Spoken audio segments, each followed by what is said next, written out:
Mr. Ambassador, President Putin is said to have described your President Macron as a quality interlocutor, is the way this has been translated. It's a phrase that came to the press from a French official describing their interaction. And this dialogue has been important during the crisis. Some have criticized President Macron for uh, speaking outside of the formal NATO process and have worried about divisions within NATO. How would France answer that concern, which is expressed here in Washington, but in other capitals as well? Well, I don't really understand these these statements.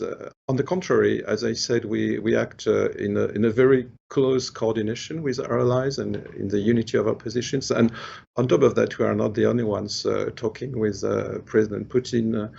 And finally, we are also very closely in connection with the Ukrainian, with Ukraine and the president of Ukraine.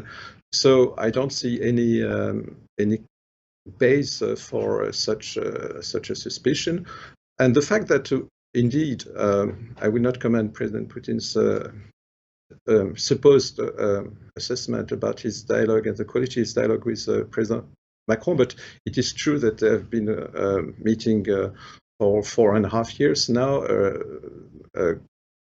Same with President Zelensky, by the way. I remember President Zelensky's visit to Paris, the first one. I was there. And it's rather, I think, an asset for all of us, and including for our allied nations and partners, to have this possibility of a dialogue. It shows also that the Europeans, since France is not only mediator with Germany in the Normandy format, but Minsk agreements implementation process, but also is the president of the Council of the European Union right now. It all shows also that the Europeans stand actively side by side with their allies in this dual approach, which, and everybody agrees with that, has among the two components of this approach, a dialogue to find, to use all diplomatic instruments to find a political, diplomatical way out of this crisis.